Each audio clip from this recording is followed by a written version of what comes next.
Hi friends, எல்லோரும் எப்படி இருக்கீங்க? Welcome back to Ramnath Koorakkadai kitchen. இன்றைக்கி நம்ம கிச்சனில் ஒரு கப் ரவையை வச்சு ரொம்ப டேஸ்டியான ஈவினிங் ஸ்நாக்ஸ் ரெசிபி தாங்க பார்க்க போகிறோம். ரவை அப்பம் எப்படி செய்கிறதுன்னு பார்க்கலாங்க. இது நம்ம ஊற வைக்க தேவை கிடையாது, இன்ஸ்டண்ட்டாக உடனே செய்யலாங்க. வாங்க எப்படி செய்கிறதுன்னு நம்ம வீடியோக்குள்ளே போய் பார்க்கலாம். அகலமான பவுல் ஒன்று எடுத்திருக்கேங்க. அதில் ஒரு கப் அளவுக்கு ரவை எடுத்திருக்கேங்க. வறுத்த ரவை, வறுக்காத ரவை எதுனாலும் எடுத்துக்கலாங்க. நீங்கள் கப்பு இல்லைன்னா டம்ளர் எதுனாலும் நீங்கள் எடுத்துக்கலாம். நம்ம எந்த கப்பில் எடுக்கிறோமோ அதே கப்லேயே மித்த எல்லா மெஷர்மெண்ட்ஸையும் நீங்கள் அளந்துக்கணுங்க. நான் ரவை எடுத்த அதே கப்பில் ஒரு கப் அளவுக்கு சுகர் எடுத்திருக்கேங்க. உங்களுக்கு இனிப்பு கொஞ்சம் கம்மியாக வேணும்னா நீங்கள் 3/4 கப் அளவுக்கு கூட சேர்த்திக்கலாம். நான் ஒரு கப் அளவுக்கு சேர்த்திருக்கேன். 1 ஸ்பூன் அளவுக்கு வெள்ளை எள் சேர்த்திக்கலாங்க. 1/4 ஸ்பூன் ஏலக்காய் தூள் சேர்த்துக்கலாங்க. இந்த ரவை அப்பத்துக்கு டேஸ்ட்டு கொடுக்கறதுக்கு கொஞ்சமாக நான் உப்பு சேர்த்துக்கிறேங்க. உப்பு நிறைய சேர்த்திட வேண்டாம்.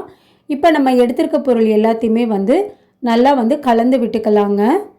இப்போது நல்லா மிக்ஸ் பண்ணி விட்டாச்சு. இனி நம்ம தண்ணி கொதிக்க வச்சுக்கலாங்க அப்பம் ரெடி பண்ணுறதுக்கு.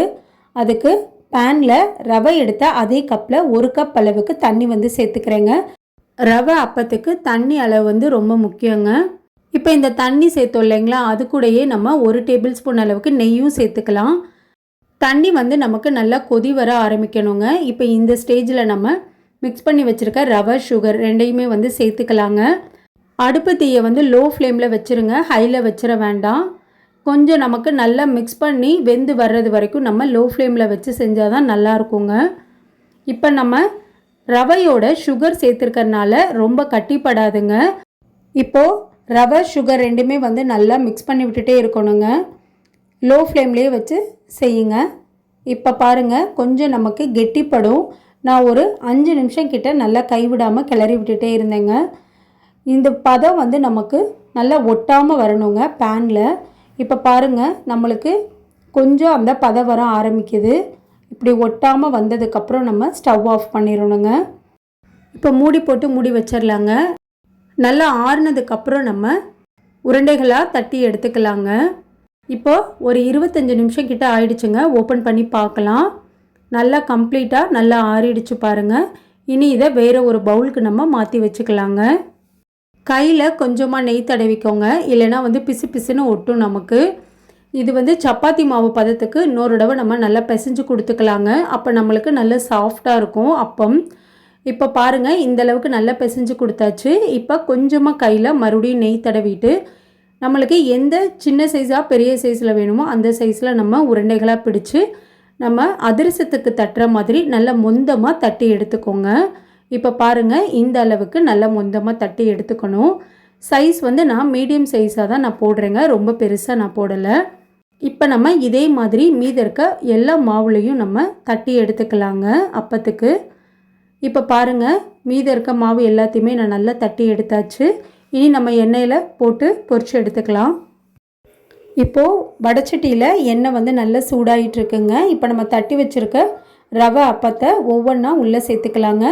நான் மொத்தமாக நிறைய சேர்க்காமல் ஒரு பேட்சுக்கு 3 இல்லைன்னா 4 அந்த அளவுக்கு தாங்க நான் சேர்க்குறேன். நம்ம எடுத்துருக்க பேன் இல்லைன்னா வடைச்சட்டியை பொறுத்து நம்ம அப்பத்தை சேர்த்துக்கணுங்க. மொத்தமாக நிறைய சேர்த்திட வேணாங்க. அளவளவாக சேர்த்துக்கிட்டா தான் நம்மளுக்கு நல்லா வெந்து வர்றதுக்கும் ஈஸியாக இருக்குங்க. இப்போ நான் லைட்டாக எல்லா அப்பத்தையும் பரட்டி விடுறேங்க. ரொம்ப நேரம் எண்ணெயில் வேக விட வேணாங்க, அப்போ ரொம்ப ஹார்டாயிரும். இப்போ ஒரு 2 நிமிஷத்துக்குள்ளே நான் நல்லா பரட்டி விட்டுட்டேன். திரும்ப ஒரு 2 நிமிஷம் போல் நம்ம எண்ணெயில் நல்லா வேகட்டுங்க. இப்போ நம்ம எடுத்துக்கலாம். அப்போது இந்த அளவுக்கு கலர் மாறினா போதுங்க. இப்போ இன்னொரு கரண்டியை வச்சு லைட்டாக ப்ரெஸ் பண்ணிக்கலாம். எக்ஸஸாக இருக்க எண்ணெய் நம்மளுக்கு வடிஞ்சிரும். இப்போ நம்ம எடுத்து வேறு ஒரு பிளேட்டுக்கு மாற்றி வச்சுக்கலாங்க. இதே மாதிரி மீத இருக்க எல்லா அப்பத்தையும் நம்ம எண்ணெயில் பொரித்து எடுத்துக்கலாங்க. இப்போ பாருங்கள், எல்லா அப்பத்தையும் நான் எண்ணெயில் பொரித்து எடுத்தாச்சு. ரொம்ப ரொம்ப டேஸ்டியான ரவை அப்பம் இன்ஸ்டண்ட்டாக நம்ம செஞ்சு கொடுத்துர்லாம். ரொம்ப சுவையாக இருக்குங்க. கண்டிப்பாக நீங்களும் உங்கள் வீட்டில் ட்ரை பண்ணி பாருங்கள். வெளியில் நல்லா கிறிஸ்பியாக இருக்கும், உள்ளே நல்ல சாஃப்டாக இருக்குங்க. 1 வீக் வரைக்கும் நம்ம ஸ்டோர் பண்ணி வச்சு சாப்பிட்லாங்க. சூடாக சாப்பிட்டாலும் நல்லா இருக்குங்க. ஆறி சாப்பிட்டா இன்னுமே ரொம்ப டேஸ்ட்டாக இருக்குங்க. ஸ்கூலுக்கு பசங்களுக்கு ஸ்நாக்ஸுக்கும் நம்ம வச்சு கொடுக்கலாம். நீங்களும் உங்கள் வீட்டில் நான் செஞ்ச அளவுகள் படி செஞ்சு பாருங்கள். செஞ்சு பார்த்துட்டு எப்படி இருந்ததுன்னு உங்கள் கமெண்ட்ஸை எனக்கு சொல்லுங்கள். நீங்கள் இப்போ தான் நம்ம சேனலை ஃபர்ஸ்ட் டைம் பார்க்குறீங்கன்னா ராம்நாட் கூரக்கடை கிச்சனை சப்ஸ்கிரைப் பண்ணிக்கோங்க. பக்கத்தில் இருக்க பெல் ஐக்கானை கிளிக் பண்ணிவிட்டு ஆல்ன்ற ஆப்ஷனை டிக் பண்ணிக்கோங்க. அப்போ தான் நான் போடுற புது ரெசிபிஸ் நோட்டிஃபிகேஷனில் உங்களுக்கு உடனுக்குடனே வரும். இந்த வீடியோ உங்களுக்கு பிடிச்சிருந்ததுன்னா லைக் பண்ணுங்கள், உங்கள் ஃப்ரெண்ட்ஸ் அண்ட் ஃபேமிலிக்கும் ஷேர் பண்ணுங்கள். இனி நான் வேறு ஒரு இன்ட்ரெஸ்டிங்கான ரெசிப்பியில் உங்களை பார்க்குறேன். தேங்க்ஸ் ஃபார் வாட்சிங்.